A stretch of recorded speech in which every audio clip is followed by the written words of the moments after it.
তারপরে দেখবেন যে মুসা আলাইহিস সালাম আর মুহাম্মদ সাল্লাল্লাহু আলাইহি সাল্লাম তারা দুজনেই নতুন আইন এনেছিলেন।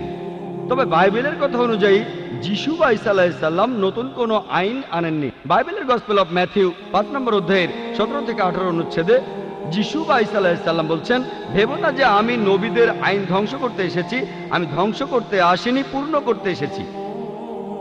এরপর আরো দেখবেন মুসা আলাইহিস সালাম আর মুহাম্মদ সাল্লাল্লাহু আলাইহি সাল্লাম আল্লাহর নবীর পাশাপাশি তারা পৃথিবীতে রাজা হিসেবে ছিলেন, অর্থাৎ কেউ অপরাধ করলে তারা মৃত্যুদণ্ড দেওয়ার ক্ষমতা রাখতেন, তারা অপরাধী ব্যক্তিদের মৃত্যুদণ্ড দেওয়ার ক্ষমতা রাখতেন।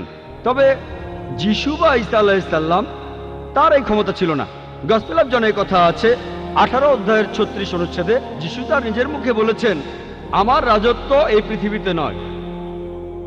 এরপর দেখবেন যে মুসা আর মুহাম্মদ সাল্লাল্লাহু আলাইহি সাল্লাম তাদের দুজনকেই তাদের লোকজনেরা আল্লাহর নবী হিসেবে মেনে নিয়েছিল, বেশিরভাগই। তবে যীশু খ্রিস্টের ব্যাপারটা দেখেন, সে সময় বেশিরভাগ লোক তাকে আল্লাহর নবী বলে মেনে নেয়নি।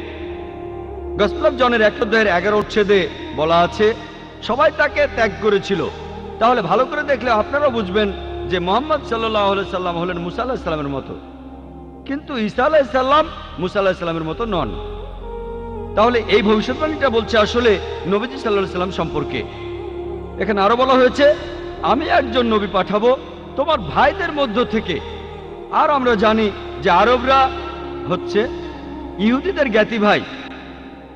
মুসা নবী ইহুদি ছিলেন, মুহাম্মদ সাল্লাল্লাহু আলাইহি সাল্লাম ছিলেন আরব। তারা দুজনে শান্তিতে থাকুন। তাহলে আরব আর ইহুদিরা জ্ঞাতি ভাই। এরপর এখানে আরো বলা হয়েছে, আমি একজন নবী পাঠাবো তোমার ভাইদের মধ্য থেকে, যে হবে তোমার মতো, আর সে আমার কথা মতো ধর্ম প্রচার করবে, সে আমার আদেশ পালন করবে। আমরা জানি যে মুহাম্মদ সাল্লাল্লাহু আলাইহি সাল্লাম আল্লাহ তাআলার কাছ থেকে ওহী পেয়েছিলেন, আর যা শুনেছিলেন সেটাই তিনি প্রচার করেছিলেন, যেন তার মুখ দিয়ে আল্লাহর কথাই বের হচ্ছে, আর আল্লাহর আদেশে তিনি এসব করেছিলেন। তাই এই ভবিষ্যৎবাণীতে আসলে সর্বশেষ নবী মুহাম্মদ সাল্লাল্লাহু আলাইহি সাল্লাম সম্পর্কে বলা হয়েছে। এরপরের অনুচ্ছেদ বলছে, বুক অব ডিউটেরোনমি 18 নম্বর অধ্যায়ের 19 অনুচ্ছেদ বলা হয়েছে যে তোমরা যদি আমার কথা না মানো তাহলে আমি তোমাদের উপরে প্রতিশোধ নেব। তার মানে যারা এই নবীর কথা মানবে না, যে নবী আসবেন অর্থাৎ মুহাম্মদ সাল্লাল্লাহু আলাইহি সাল্লাম, আল্লাহ তাদের উপর প্রতিশোধ নেবেন। এরপরে উল্লেখ আছে বুক অব আইজায়া 29 নম্বর অধ্যায়ের 12 নম্বর অনুচ্ছেদে বলা হয়েছে যে আসমানি কিতাব দেয়া হবে তাকে যে শিক্ষিত নয়। কিতাব দেয়া হবে সেই নবীকে যে শিক্ষিত নয়। তাকে যখন বলা হবে এটা পড়ো, আমি প্রার্থনা করছি, সে তখন বলবে আমি পড়তে জানি না। আর আমরা জানি নবীজি সাল্লাল্লাহু আলাইহি সাল্লামের কাছে যখন প্রথম ওহী আসলো, ফেরেশতা জিবরাইল আলাইহিস সালাম তাকে বললেন ইকরা, পড়ো।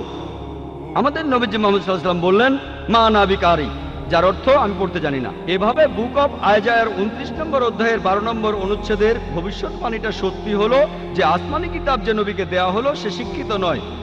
আমরা জানি যে মুহাম্মদ সাল্লাল্লাহু আলাইহি সাল্লাম নিরক্ষর ছিলেন, তিনি ছিলেন উম্মি। আর যখন তাকে বলা হবে পড়ো, তিনি তখন বলবেন আমি পড়তে জানি না। নবীজি সেটাই বলেছিলেন মা আনা বিকারি। এছাড়া ওল্ড টেস্টামেন্টে নবীজি সাল্লাল্লাহু আলাইহি সাল্লামের কথা নাম ধরে উল্লেখ করা হয়েছে। এটা বলা হয়েছে সং অফ সলোমনে 5 নম্বর অধ্যায়ের 16 অনুচ্ছেদে বলা হয়েছে হিব্রুতে হিক্কম আমিত্তাকিম উইকুল্লু মুহাম্মাদিম জেহদুদি ওয়া জেহরাই বাইনা জেরুজালেম, যার অর্থ তার কথা খুব মিষ্টি, সে খুব প্রিয় পাত্র, সে আমার প্রিয়জন, সে আমার বন্ধু, শোনো জেরুজালেমের কন্যারা। মুহাম্মাদিম শব্দটার অনুবাদ করা হয়েছে যে খুব প্রিয় পাত্র।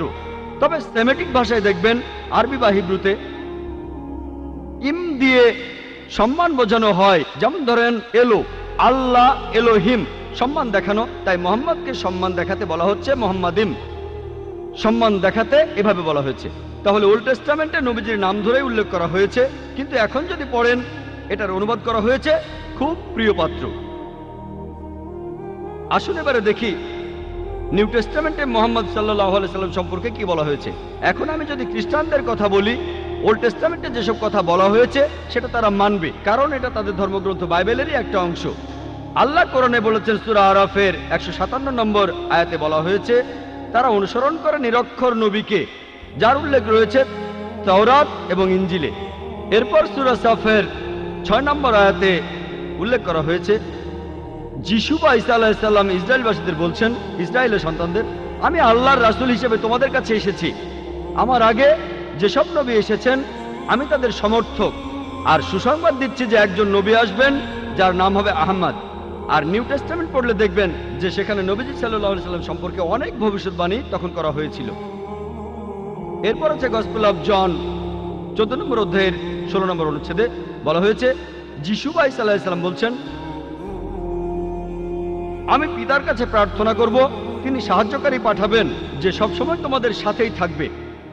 এরপর গসপেল অফ জন 15 অধ্যায় 26 অনুচ্ছেদে বলছে, যখন সেই সাহায্যকারী আসবে আমার পিতা যাকে পাঠাবেন সে আমার সম্মানটা বাড়িয়ে দেবে। এরপর গসপেল অফ জন 16 নম্বর অধ্যায় 7 অনুচ্ছেদে আছে, আমি তোমাদের সত্যি কথাটাই বলে ফেলি, আমি চলে গেলেই তোমাদের সবার জন্য ভালো হবে, কারণ আমি যদি চলে না যাই তাহলে সেই সাহায্যকারী আসবে না, আর আমি চলে গেলেই সে এখানে আসবে। আর খ্রিস্টানদের বলতে শুনবেন, এই সাহায্যকারী বলতে বোঝায় পবিত্র আত্মাকে। এখন ভালো করে দেখেন, গসপেল অফ জন 16 নম্বর অধ্যায়ের 7 নম্বর অনুচ্ছেদ বলছে, তোমাদের আমি সত্যি কথা বলছি, যিশু তার শিষ্যদের বলছেন, তোমাদের আমি সত্যি কথা বলছি, আমি চলে গেলে তোমাদের জন্যই ভালো হবে, কারণ আমি চলে না গেলে সেই সাহায্যকারী আসবে না, আমি চলে গেলেই সে এখানে আসবে। সাহায্যকারীর পৃথিবীতে আসার শর্ত হলো যে যিশু বা ঈসা আলাইহিস সালাম চলে যাবেন, তিনি চলে গেলেই সাহায্যকারী তারপর এখানে আসবেন। আমরা জানি যে পবিত্র আত্মা তখনও ছিল যিশুকে যখন ব্যাপটাইজ করা হয়, এমনকি যীশু খ্রিস্ট জন্মানোর আগেও পবিত্র আত্মা সেখানে ছিল যখন তিনি মায়ের গর্ভে ছিলেন। অনেক জায়গায় বাইবেল বলা হয়েছে, তাহলে এই সাহায্যকারী আসলে পবিত্র আত্মা হতে পারে না। এরপরে দেখবেন এই সাহায্যকারী শব্দটা যদি গ্রিক বা অ্যারামাইক ভাষা দেখেন, গ্রিক ভাষায় এই শব্দটা হলো প্যারাক্লিট, এটার অনুবাদ করা হয়েছে সাহায্যকারী। প্যারাক্লিট শব্দটার অর্থ আসলে সমর্থন করা। মূল শব্দটা হলো প্যারাক্লিটস, যার অর্থ যে প্রশংসা করে অথবা যে প্রশংসা পাওয়ার যোগ্য। আমরা জানি যে আমাদের নবীজির দুটো নাম আছে, আহমেদ আর মোহাম্মদ সাল্লাল্লাহু আলাইহি সাল্লাম। এখন শব্দটা যাই হোক, ধরেন প্যারাক্লিটস যে প্রশংসা করে বা প্রশংসনীয়, অথবা ধরেন প্যারাক্লিট হোক সমর্থক বা সাহায্যকারী। আলহামদুলিল্লাহ, এই কথাগুলো সবচেয়ে বেশি মেলে সর্বশেষ নবী মুহাম্মদ সাল্লাল্লাহু আলাইহি সাল্লামের বেলায়। এরপর গসপেল অফ জনে বলা হয়েছে 16 নম্বর অধ্যায়ের 12 থেকে 14 নম্বর অনুচ্ছেদে, যিশু আলাইহিস সালাম বলছেন, তোমাদের আমি অনেক কথাই বলতে চাই, কিন্তু তোমরা এখন সেগুলো বুঝবে না, কারণ যখন সত্যের আত্মা তোমাদের কাছে আসবে সে তোমাদের সত্যের পথে নিয়ে যাবে। সে তার নিজের কথা বলবে না, যে কথাগুলো শুনবে সেগুলোই বলবে, সে আমাকে মহিমান্বিত করবে, সে তোমাদের ভবিষ্যতের কথা বলবে। এখানে বলা হয়েছে, আমি তোমাদের অনেক কথা বলতে চাই কিন্তু তোমরা এখন সেটা বুঝবে না। যীশু খ্রিস্ট তার শিষ্যদের বলছেন, আমি তোমাদের অনেক কথা বলতে চাই কিন্তু তোমরা এখন সেগুলো বুঝবে না, কারণ যখন সত্যের আত্মা তোমাদের কাছে আসবে সে তোমাদের সত্যের পথে নিয়ে যাবে, তার নিজের কথা বলবে না, সে যা শুনবে তাই বলবে। আমরা জানি নবীজির কাছে যে ওহী এসেছিল তিনি সেটাই বলেছিলেন, সে তার নিজের কথা বলবে না, যে কথাগুলো শুনবে সেগুলোই বলবে, সে তোমাদের ভবিষ্যতের কথা বলবে, সে আমাকে মহিমান্বিত করবে। আমরা জানি মুহাম্মদ সাল্লাল্লাহু আলাইহি সাল্লাম যিশুকে মহিমান্বিত করেছেন পবিত্র কোরআনে আর বিভিন্ন হাদিসে। আমরা মানি যিশু বা ঈসা আলাইহিস সালাম তিনি আল্লাহ সুবহানাহু ওয়া তাআলার প্রেরিত একজন রাসূল ছিলেন। আমরা মানি যে যিশু বা ঈসা আলাইহিস সালাম হলেন মসিহ অর্থাৎ খ্রিস্ট। বিশ্বাস করি যে তিনি অলৌকিকভাবে জন্মেছিলেন কোনো পুরুষের হস্তক্ষেপ ছাড়াই, যেটা অনেক আধুনিক খ্রিস্টান বিশ্বাস করে না। বিশ্বাস করি তিনি আল্লাহর আদেশে মৃত মানুষকে জীবিত করেছেন। বিশ্বাস করি তিনি আল্লাহর আদেশে জন্মান্ধ কুষ্ঠরোগীদের সুস্থ করেছেন। তাহলে নবীজি মুহাম্মদ সাল্লাল্লাহু আলাইহি সাল্লাম যিশু খ্রিস্টকে মহিমান্বিত করেছিলেন। তাহলে এই ভবিষ্যৎবাণীটাও আসলে আমাদের নবীজি মুহাম্মদ সাল্লাল্লাহু আলাইহি সাল্লাম সম্পর্কে বলছে। এই হলো সংক্ষেপে ইহুদি আর খ্রিস্টানদের ধর্মগ্রন্থে আমাদের নবীজির বর্ণনা। সময়ের স্বল্পতার কারণে এখানে আমি অনেক উদ্ধৃতির কথা বলিনি। এটা হলো সংক্ষেপে বিশাল আইসবার্গের মাথাটা। আমাদের নবীজি মুহাম্মদ সাল্লাল্লাহু আলাইহি সাল্লাম বিভিন্ন ধর্মগ্রন্থে তার সম্পর্কে কি বলা হয়েছে। আমার লেকচার শেষ করার আগে কোরআন থেকে একটা উদ্ধৃতি দেব। সূরা কাউসারের 1 থেকে 3 নম্বর আয়াতে আল্লাহ বলেছেন, ইন্না আতাইনা কাল কাউসার ফাসাল্লি লিরাব্বিকা ওয়ানহার ইন্না শানিয়াকা হুয়াল আবতার। অর্থাৎ আমি তাকে দিয়েছি কল্যাণের প্রাচুর্য কাউসার। আর তুমি কোরবানি করো, প্রতিপালকের নামে সালাত আদায় করো। যদি কেউ তোমাকে ঘৃণা করে মুহাম্মদ সাল্লাল্লাহু আলাইহি সাল্লামকে, সেই ব্যক্তি তখন নির্বংশ হয়ে যাবে। ওয়া আখিরু দাওয়ানা আলহামদুলিল্লাহি রাব্বিল আলামিন।